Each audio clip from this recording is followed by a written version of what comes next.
Good day, everyone! Welcome to IBC 13 Talents Academy. I'm Nicole, and today we have a very special guest. She is the owner of TB Ilocana Grill and Restaurant, a successful businesswoman, and the awardee of the Philippine Golden Eagle Awards 2024 as the most empowered and inspiring business leader of the year. Please join me in welcoming Mrs. Teresita Belmonte.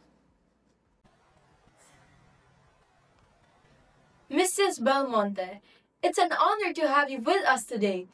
Congratulations on your well deserved recognition. Thank you very much. It's a pleasure to be here. How do you feel about receiving the Philippine Golden Eagle Award for the most empowered and inspiring business leader of the year? I feel so overwhelmed having this award, and I'm so very lucky and blessed. Thank you, God. That's wonderful to hear. Can you tell us a bit how you started your journey in the business world? What were your humble beginnings like? Anyway, napakasalimuot yung pagpasok ko sa isang negosyo, katulad nitong food business.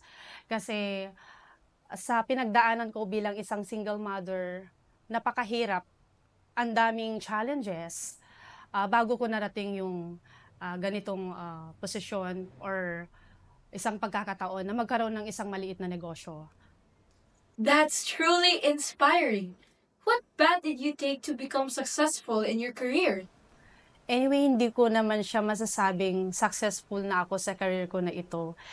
Kung tutuusin, parang nag-uumpisa pa lang ako. I'm still learning. It's just a process, you know. Mahirap yung magkaroon ng isang negosyo na, lalo na pagdating sa food, napakahirap sa totoo lang. Ayun, marami kang kakaharaping, issues and concerns. I'm sure there were many struggles and challenges along the way. Can you share some of the significant challenges you faced and how you coped with them? Ayun na nga, kasi alam nyo, ang meron kasi sa akin, yung tapang, braveness, at saka risk taker talaga ako. Kahit na mag-isa ako sa buhay, sa pagtataguyod ng aking anak, at the same time, ang paghawak ng isang negosyo. That's very insightful. Now that you've achieved so much success and received numerous awards, how do you feel? Ayan, thankful ako sa mga award-giving bodies na nagbibigay ng parangal sa mga taong deserve na mabigyan nito. What tips can you give to our viewers, especially to all entrepreneurs who want to succeed in their businesses? Simple lang. Kailangan mo maging madiskarte.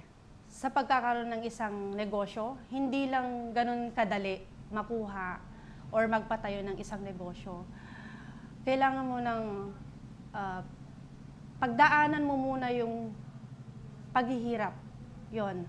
Kailangan mo maging positive, matyaga, at the same time, diskarte. Yun ang importante. Huwag kang mag-inarte. Kailangan ikaw mismo na boss, ikaw mismo na may-ari ng isang negosyo, hands-on ka para maging successful. Great advice!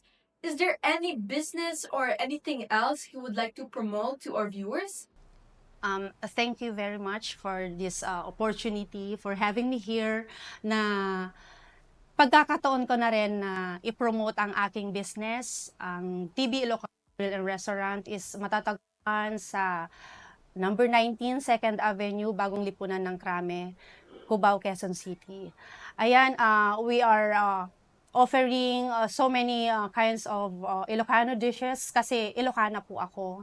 And then we cater also, especially special events or occasions, seminars, trainings, and shooting events.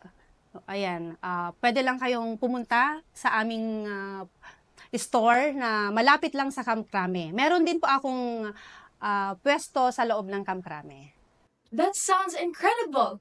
Thank you so much for sharing your journey and wisdom with us today, Mrs. Belmonte. We truly appreciate it.